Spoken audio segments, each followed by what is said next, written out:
একটু সামনে যাওয়ার পর কুয়াশার জন্য আর কিছু দেখা যাচ্ছিল না, খালি কুয়াশা আর কুয়াশা। বাজে হচ্ছে এখন সকাল 6:52। তো শীতকাল যেহেতু শেষের দিকে, তাই ভাবলাম একটু সকালে বের হওয়া যাক। তো কোনো প্ল্যান ছাড়াই বের হয়ে যাই, যার কারণে ভাবতেছিলাম যে কই যাওয়া যায়। পরে মাথায় আসলো যে বাসার কাছে যেহেতু বোটানিক্যাল, তো শীতের সকাল উপভোগ করতে এবং নিজের মধ্যে প্রকৃত প্রেমকে জাগ্রত করার জন্য এর চেয়ে ভালো প্লেস আর নাই। তো আমার সাথে ছিল আমার পার্সোনাল ক্যামেরাম্যান, মানে হচ্ছে আমার বউ। হাঁটি হাঁটি পা পা করে চলে গেলাম আমাদের গন্তব্যে। 30 টাকা দিয়ে টিকিট কিনে ভিতরে প্রবেশ করলাম। একটু সামনে যাওয়ার পর কুয়াশার জন্য আর কিছু দেখা যাচ্ছিল না, খালি কুয়াশা আর কুয়াশা। মারাত্মক একটা ওয়েদার, পুরাই জোস। এরকম রাস্তা দিয়ে হাঁটলে যে কোনো মানুষের মন এমনিতেই ভালো হয়ে যাবে। তারপরেই কুয়াশায় ঘেরা শাপলা চত্বরের সামনে এসে নিচে গিয়ে শাপলা ফুলকে কাছ থেকে দেখি।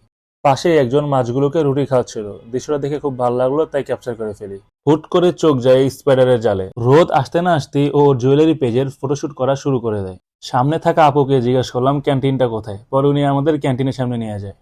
তারপর আমরা চা, বিস্কিট আর সিঙ্গারা নিই। বাই দ্য ওয়ে গাইস, সিঙ্গারের ভিতরে বোম্বাইয়ের ফ্লেভার থাকায় এর টেস্ট একদম 100-তে 100।